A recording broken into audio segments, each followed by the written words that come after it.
nsweri obujulizi bwe buli ku social media bonna buli mu public wabaddewo Uganda Parliament Exhibition ngiraga obubbi obugenda maaso Anita Among bwakulembedde mu Parliament naye tewali asobola mugambako mu kifo ky'omubagambako oba okola ng'omukulembeze bwe yandikoze Museveni mwamulabi bwe yavuddeyo yawaanye bawaane bwe yavaayo okwogera ku by'enguzi yawaana bwanya Anita Among yamudifendinga ku defendings n'amupromotinga n'omupromotinga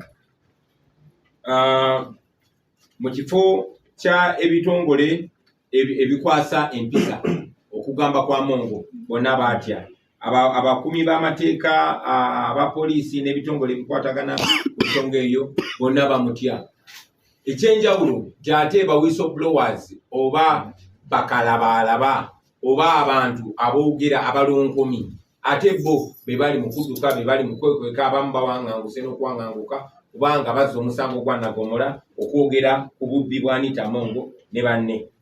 Mujjukira abayizi omuli ab'e Makerere n'abalala abaavaayo okwekalakaasa olw'obubbi bw'amabaati obwakolebwa nga bukolebwa abaminisita nga muli ne Speaker wa Parliament ne Vice President n'abalala bangi nnyo siba mukomera ne bamala emyezi mingi mukomera naye ate ng'ababbi bennyini bo babakuzabukuza abalala be beefuula nti babakuba ku nsoloboto nti babasibayo sawa busawa ne babata obo bonna bonna kozesa lyanyi obo bonna bubbi obo bonna butaswala eyo yonna yonna impunity bwe tunaakifuna ekigambo ekitegerekeka amangu naddala eri abato tunaakikozesa naye obo bonna bubbi obo bonna butagambwako obo bonna bwakwefuula naggwano olwa obwanaggwano obwo buli mugenda maaso poliisi tesobola kugamba ku Anita Among.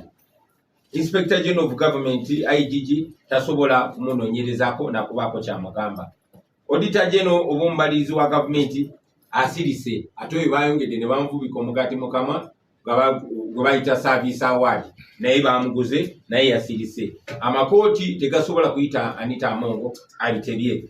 DPP tasobola kugula musango ku Anita Among kubanga bonna bonna babasirisa babakakanya. Omubaka wa Parliament yenna agezaako okusitula eddoboozi lye okwogera ku bubbi obukulemberwa Anita Among mulabye ebyo bamukola bamusirisa bamuvuvuba bamuswazaswaza bamunyoma mwalaba Anita Among ng'agamba Honorable Ssekikubo ng'agamba nti byayogera nonsense bya kigwagwa obwo bwonna bubwanaggwano eyo yonna impunity egenda maaso mu Uganda yaffe. So Anita Among agenda maaso okweyagalira mu ssente ze agenda maaso okugula buli kyabbeeyi agenda maaso okunyumirwa ssente zabbye mu bannayuganda nga bwazisipending ebweru w'eggwanga bwazinvesting ebweru w'eggwanga n'ebirala ebikwatagana ku nsonga eyo tewali asobola mugambako yensonga lwaki n'abo abatemudde abantu baffe ebikumi n'ebikumi bali free batambula teri abagambako batuuka ne ku mikolo gya gavumenti babateerawo red carpet n'abakoze ebyobuwemu ebiswaze ebisingira ddala mwalabye omusajja yavaayo n'akunamira eggwanga naye nga Museveni yamukuzizza n'amufuula RDC owewaffe Gomba bwebwe obutagambwako obubwanaggwano obuli mugenda maaso mu ggwanga lyaffe Uganda. So n'okufaananako ng'ebitongole byonna byonna ebiwambiddwa ne byonoonebwa n'ekitongole ky'eddembe ly'obuntu Uganda Human Rights Commission nakyo kyawambibwa ne kyonoonebwa. Mwalaba mukyala wa Ngadya nga yamu kubawagira okuwamba abantu y'omu kubawagira okubuzaawo abantu n'okurepinga abakazi n'abasajja okubasiyaga nga babasiyagira mu CMI. Mwalaba abamu abaavaayo ne bakyogerako Wangadya nga yabalemesa. Wangadya yavaayo n'agamba n'okugamba nti abantu abaawambibwa famire zaabwe nga zivuddeyo n'agamba bo tebaliyo bakiwani. Kakati eyo tebayita impunity basebo ne bannyabo. Wangadya ssentebe oba nantebe w'akakiiko ak'eddembe ly'obuntu ate ye kennyini yagezaako n'ogezaako okugulirira famire zaabo ab'abantu abaawambibwa n'obbatiisatiisa okusirika okulekeraawo okwogera ku nsonga eno. Obubwanaggwano eyo impunity basebo ne bannyabo.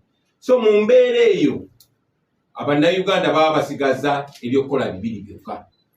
Either kwekumamu omuliro bakozese embeera yonna yonna gye basobola okustopinga bino ebigenda maaso n'okwegobako bano ababbi.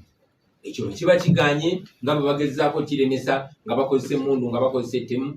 Ekyokubiri kiba kyakutuukirira oba kusaba agamawanga ge tukolagana nago international community ng'ate ge mawanga agavujjirira gavumenti ya Museveni ssente ge gayimirizaawo gavumenti eno kwe kugasaba okubaako kye gakola obutawagira bikolobero biri mugenda mu maaso mu ggwanga.